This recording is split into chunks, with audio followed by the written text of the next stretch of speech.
All right, hello everyone, and thank you for tuning in once again to the Black Box Podcast, BBOR, Black Box Online Radio, coming to you from West Virginia. Well, we had to drop everything today, and now we're just going to have a little conversation about Lincoln Chafee. I was just reading the news, and I was actually coming across a few kind of the comments people are making on social media that former Rhode Island Senator and Governor Lincoln Chafee is exploring the possibility of running for president as a libertarian. And I was like, all right, we got to start having a few conversations about this. Lincoln Chafee came to the sort of national attention, if you will, because of the 2015 presidential debates that he was squaring off with Hillary Clinton and Bernie Sanders, O'Malley, and Jim Webb, the senator from Virginia at the time. And it's like, he is somebody, and this is kind of embarrassing, but I've spent more time with him than I have with probably any other politician in America. And by that, I don't mean that I know him personally. I mean watching his stuff online. It's like, and that sounds kind of silly, but it's like the Lincoln Chafee of all people.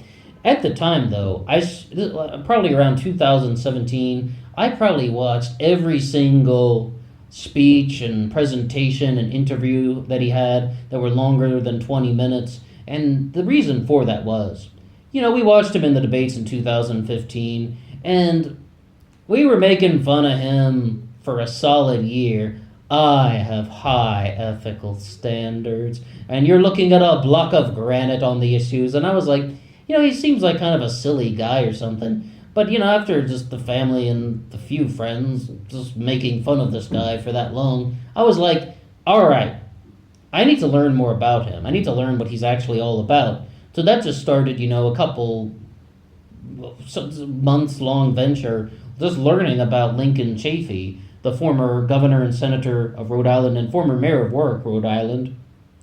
And he is someone who is kind of an interesting political character, but he's also very establishment. And I don't think that it's a surprise that Lincoln Chafee might be running for president as a libertarian. Why? Well, it would be not the best strategy to run as a Democrat right now. It's a very crowded field. Before we knew that the field was going to be so crowded, I would have encouraged him to run again. Why? Because he did rather poorly on the national stage during the presidential debates. And this is a guy that is used to winning. He was a 3-term mayor. He ran for Senate, and he won. He ran for governor, and he won. Of course, he wasn't reelected, though, but he was elected to being the mayor of Warwick, Rhode Island, multiple times. His final election, he won in a landslide. He's a person who is used to winning. And to have that sort of experience on the debate stage where everyone was sort of just like mocking him, saying that he just didn't do very well, he wants to probably do better. At the very least, just so you could have a better chance at running for president and be remembered for something other than just failing in one debate. We were making fun of him for a solid year. I have high ethical standards and stuff like that. It's just like, it's not really going to go away so easily. So I don't think that there's any surprise that he would run as a libertarian, because he might get more exposure that way and not get lost in the sort of enormous Democratic field that we have going on right now. Okay, so what do we say about Lincoln Chafee? It sounds weird coming from some guy like me, who is not famous, who's not well known in any way, but what on earth was he doing trying to run the type of small town politics on the national stage, where he would sort of get up there and be honest, but not sincere, and just sort of act like he's talking to a group of 20 people on the street corner, and just sort of saying the things that he did during the last presidential debate about how he had just been appointed to the Senate by the governor, Lincoln Almond. Lincoln must be a popular name in Rhode Island for some reason. But yeah, Lincoln Almond appointed him to the Senate seat to fill in his father's term after his father died. My father had just died. I was appointed to the Senate by the governor. Oh, you're being harsh. I didn't really know what I was voting for with Glass-Steagall and all that. I mean, if you're going to look at something like that, he's being honest, but he's not being sincere. That might have worked for Grover Cleveland, the honest mayor, the honest governor, That might have worked 100 and some odd years ago. In the 21st century, people will eat you alive. And furthermore, maybe they should. It's like, you don't just get up there and look at someone, oh, what a charming personality. Well, at least he told the truth. And it's like, that's not how the national political stage functions. And once again, coming from me of all people, I've never been a senator, I've never been a governor, but this guy thinks he can just sort of charm all the people with his little types of personal anecdotes and such. That might have worked in the days of the front porch campaign, but probably not in the 21st century, and definitely not in the 2020 Libertarian primary, because the Libertarians are trying to grow, and they're probably not going to want anything associated with that. They're all going to be about bold ideas as opposed to little personal anecdotes. Lincoln Chafee is honest but not sincere. He's the type of guy who is going to get up there and just sort of be like, I don't really care about teacher contracts and potholes. And the person interviewing him when he said that was like, hey, some people think that stuff is very important. He's like, not when you're running for the Senate. It's like he forgot where he was and just let it roll out. That, he doesn't actually care about this small town political stuff. He cared more about advancing his own political career. He is honest, but he is not sincere. And this is just kind of a few of the things that you can see if you go through the enormous amount of presentations and public appearances that a senator and a governor would have. And I mean, in one of his recent radio interviews, he was saying that he is one of the few people to be a mayor, a senator, and a governor. And I believe he said that there are only like 4 people currently alive in the United States of America who have been a mayor, a senator, and a governor. All right, that's somewhat of an accomplishment and achievement. To give some balance, I mean, I know I'm just saying that this guy is someone that you want to make fun of, but it's like, no, he is actually someone who has kind of a sense for politics, in a sense. I mean, he spent his entire life since he was in his mid-30s in public service. Prior to that, he was actually a farrier working on horseshoes at a racetrack. That was his career before public service. But he, of course, had a change of career choice for some reason. But the thing is, he is someone who does have the familiarity with how government works. And he did an interview with Larry Wilmore back when they had the nightly show. After the Daily Show and the Colbert Report ended, they brought in the nightly show with that guy Larry Wilmore. And just when he's asking him the questions about, like, what would you do your first 60 days in office, you can tell Lincoln Chafee knows what to do. And he was like, I was a mayor and I was a governor. That's how it's done. This is what you do in the first 60 days. This is how you build a team.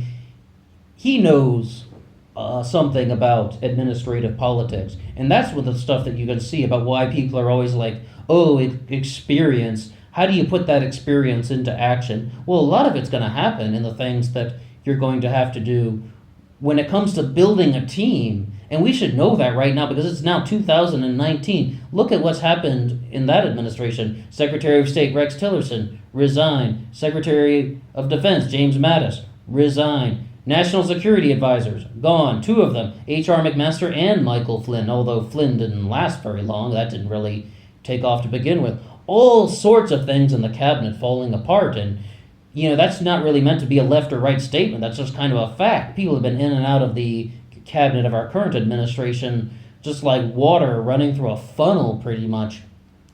But the thing is, though, Lincoln Chafee is somebody who has, once again, like I said, he has kind of a mind for politics. But the thing is, though, if he becomes a libertarian, what is this, the third party switch? Lifelong Republican, then, becomes an independent, then becomes a Democrat. I believe they said he had only been a Democrat for 2 years when he was running for president, but it must be at least 3 because Lincoln Chafee was actually the vice chair of Barack Obama's re-election campaign. Oh, he was either the chair or the vice chair. But he's the higher up in Barack Obama's re-election campaign, very involved with the political shifts. And he was actually caught on a hot mic saying that immigrants, particularly Hispanic immigrants, are going to be the biggest new voting bloc in the United States of America. And we want them to vote Democratic. And then the Republicans just started being they just started trying to tear him apart. They're like, look at former Senator Lincoln Chafee. He just wants their votes. He doesn't care about them. And once again, I've told you how many times he's honest, but he's not sincere. There might actually be some truth to that he would care more about them as a voting demographic as opposed to any of the social issues associated with them. But Lincoln Chafee was kind of anticipating some changes in the political climate, and that's perhaps why he became a Democrat. Not to mention that he just said that he has always been liberal on the social issues, and then the Republican Party has kind of moved away from that. There could be some truth to that there was no place in the Republican Party for a liberal Republican, perhaps even in New England and in the state of Rhode Island. I can kind of see both sides of the issue. I will always tell you, though, politicians are opportunistic, power-hungry, ladder-climbing savages. I mean, when you're going to talk about sincerity, it's not only Lincoln Chafee that isn't sincerity. I just think it's somewhat comical that he gets very honest and he gives these kind of personal anecdotes about how, why he did what he did. But in reality, it's like, all right, you're still not sincere, and you're still an opportunistic, power-hungry, ladder-climbing politician. They all are, just Lincoln Chafee's a little more amusing. But, at the same time, you got to just sort of wonder what's going to happen in the Libertarian primary. A lot of people are looking at the Libertarian Party now as a way to showcase themselves, partly because the Democratic Party is so crowded. Look at the people we've talked about on this channel. Former Representative Joe Walsh, a Republican, who was a Republican when he was in the House, wants to run for president as a Libertarian. Justin Amash, who was a Republican, who has now become I think Justin Amash is actually the only non-Republican, non-Democrat in the House of Representatives currently.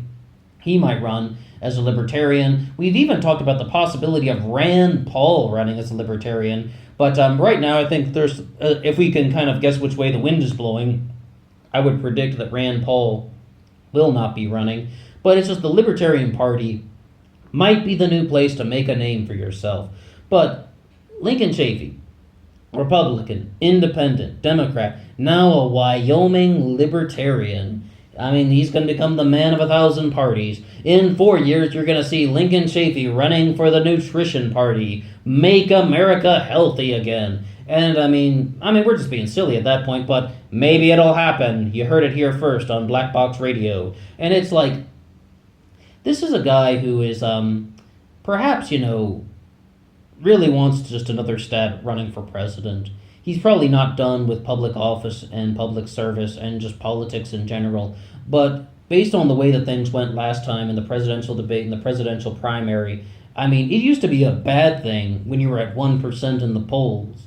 Now, look at our current Democratic field in 2019. 1% doesn't mean anything. We have people polling at 0% and they're still not dropping out. And one of the biggest criticisms of the way that our political structure functions right now is that people are just using the presidency and the presidential elections as sort of just a way to launch their own careers, as a way to get more name recognition, and like why so many people are just throwing themselves into the race at odd times. They are trying to use the presidency as a way to kind of just bolster their own careers, to prop themselves up, and to get some exposure on the national level. And Lincoln Chafee wouldn't exactly want to get exposure on the national level, considering he did this once before. This would be more about kind of just rebranding himself, kind of just to rise from the ashes of his previous presidential campaign. And once again, if we're going to talk about how people are trying to further their own ambitions, he's going to be the kind of person who's going to be like,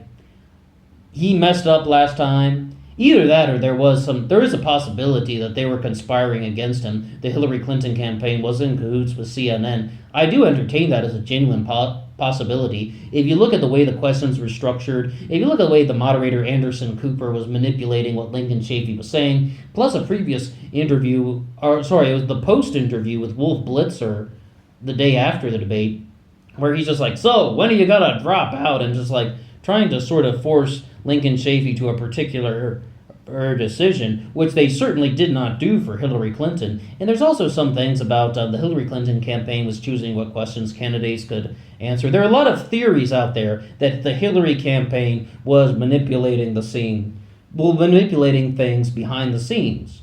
And yes, we know that. Look at how they were trying to rig the primary against Bernie. That's a leak. That's a fact. It happened. They were trying to rig the system in favor of Hillary Clinton. So Lincoln Chafee might have been caught up in some of those things. But one of the things is, if we're also going to talk about the good things associated with Lincoln Chafee, I said he told some silly anecdotes, but the thing that I liked the most from him was, and if you ever get a chance to listen to some of his presentations, is talking about how the Republican Party evolved. It's just the stories of being the son, of a senator, and how the Republican Party changed over the years, and just his kind of admiration for Nelson Rockefeller versus the Goldwater years, and just talking about kind of just the way that the Republican Party became more and more toward the sort of Southern strategy style Republicans with Nixon, and then of course going on to Ford, and then definitely some major changes with the Reagan years. But just like his perspective on that is actually rather there's a certain sense of insight into that, because once again, as the son of a senator, growing up around this very clearly, and working as a United States senator, as a Republican, as a governor. I believe he might have actually been an independent when he was governor. I digress from that. That's not too important right now. But the thing is, it's just like someone who's had the sort of insider perspective on that stuff. That would be the thing that I enjoyed the most, listening to his sort of presentations.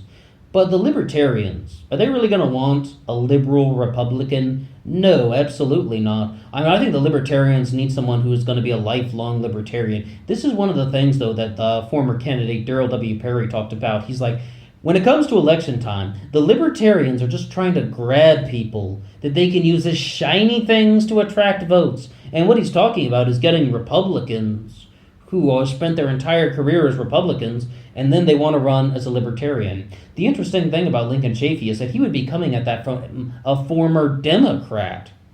Granted, former Democrat, former Republican, former Independent, now Libertarian. What hat will he wear next? We said the Nutrition Party once. Maybe he'll run on the Prohibition Party ticket. I love their website. Click the camel. Maybe he'll run on the Texas Socialist Labor Party. Who the flip knows what they're going to come up with next? Man of 1,000 hats and 1,000 parties. But in all reality, if the Libertarians want to brand themselves as a serious party, why are they always going with so many Republicans?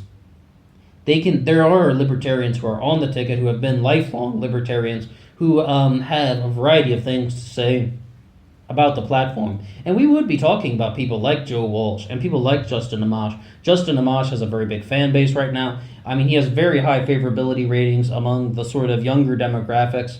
But the thing is, he's a lifelong, Republican. Although when he was in the Senate, not the Senate, Justin Amash was in the House of Representatives. When he was in the House representing Michigan, he said very clearly he is a Libertarian. He was a self-identified rhino. That Republican in name only, of course. But when it comes to Lincoln Chafee, he's brand new to the Libertarian field. If he does run, I would say this is only a chance for him to repair his reputation. This would only be a chance for him to just try and get another stab at running for the presidency, and try not to have so much kind of crap falling down on him. When SNL did their impersonation of him following the Democratic debate, they said, "I'm Lincoln Chafee. Good night, America. Goodbye forever." But of course, people don't disappear that easily. Lincoln Chafee was actually a person who suggested that Donald Trump should not run for the presidency. This was after he had dropped out of the presidential election. He was like, Donald Trump should be running for the governorship of New York, because that would be a way for him to ease into administrative politics, much more so than running for the presidency. But what Trump has showed us is that anything is possible. You don't need a resume. You don't need to be a mayor, a senator, or a governor to become the president of the United States. All you need to do is have lots of money, be very loud and boisterous, and host the Celebrity Apprentice, and you can be president. And also having a father who was a millionaire as well. Something like that might help, because then that allows you to build your own fortune. Something to do with generational wealth. But we digress from that, because that's about a whole nother probably 3 hours we could talk about that subject. And enough people are talking about Donald Trump as it is. Very few people are talking about Lincoln Chafee. And I know something like this is not going to be a super popular issue. When you look at the stuff online that, like the stuff that people could watch about Lincoln Chafee, not a lot of views. But one of my biggest problems with the Democratic Party is they aren't listening to the politicians, even the people that are in the current field. You look at this, and it's like they just go on other people's videos to hit the dislike button. And I'm sure not all the people who are leaving comments and dislikes are Democrats. A lot of them are probably Libertarians and Republicans and third-party voters and independents, other people as well, but it's like they aren't listening to the different candidates. You have 20 candidates running, and they don't want to listen to what people have to say. And somebody like Lincoln Chafee would anticipate that very easily and be like, all right, time to run as a libertarian. The Democrats aren't listening. They're just kind of in their own narrow pathways. They got the blinders on. Oh, it's Bernie or bust. Oh, Biden's going to win, so I'm just going to support Biden. I don't like any of these other 22 candidates. And that's not the best way to approach things. Well, that's our little speech on Lincoln Chafee, former senator and governor and mayor from Rhode Island. What do you have to say about anything associated with national politics? Anything that you want to talk about that we put forward today? If you have any comments at all, kind of a lighthearted upload, and until next time.